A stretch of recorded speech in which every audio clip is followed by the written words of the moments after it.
کہ میری دعوت ہو، کہ وہ میری دعوت کو قبول کریں، اجابنی،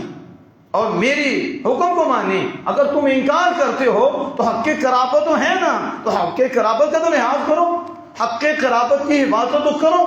مجھے ستاؤ نہیں۔ رشتہ داروں کو ستایا نہیں جاتا، رشتہ نہ ستاؤ، لا تعوذونی، اور مجھ پر ہجو نہ کرو، یعنی میری برائی بیان نہ کرو۔ یہ پہلا ہے قول۔ اور دوسرا قول ثانی، اس کو کل بھی نے روایت کی ابن عباس رضی اللہ تعالیٰ عنہ سے، کہ نبی اکرم صلی اللہ علیہ وسلم جب مدینہ شریف تشریف لائے اور جب وہاں آپ پہنچے تو ظاہر ہے کہ صحابہ تو سب کچھ چھوڑ کے آگے تھے۔ آج تو صحابہ کے دشمن بن بیٹھے ہیں، سب کچھ چھوڑ کے آگے، گھر چھوڑ کے آگے، وطن چھوڑ کے آگے، کس حالات سے گزر کر وہ مدینہ پہنچے، اور مالی کمی کہ کیا حالت تھی اس وقت۔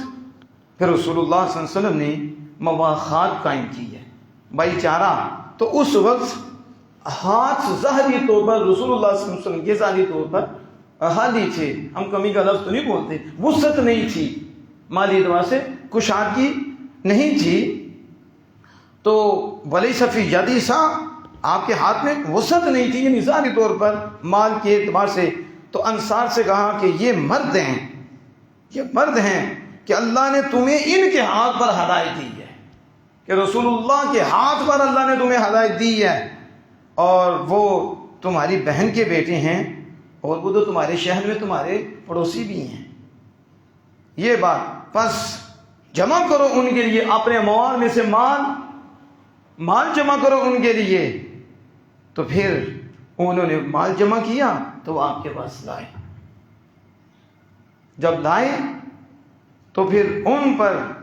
یہ جو رد کیا، پھر آیت نازل ہوئی، لا اسألکم اجرا الا المودۃ فی القربى، محبوب کہہ دو میں اس تبلیغ پر کوئی اجرت نہیں مانگتا، ایمان پر کوئی اجرت نہیں مانگتا، مگر یہی کہ انت ادو اقار، اب یہاں انت ادو یہاں اور آیا ہے کہ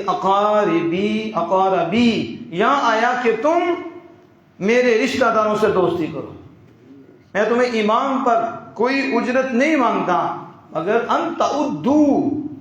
اقارب، میرے رشتہ داروں سے ادو عدت کرو، فحثهم على مودت اقاربہ، تو بس ان کو اپنے رشتہ داروں کی مودت پر ابارا ہے، یعنی اس کا ان پر رد کیا جو وہ مال لے کر آئے۔ تو آیت کریمہ نازل ہو گئی کہ میں تم سے اجرت مال نہیں مانگتا، ہاں اس پر نہیں مال نہیں مانگتا، مگر اپنے رشتہ داروں کی مودت، کہ میرے رشتہ داروں سے دوستی کرو، ان سے مودت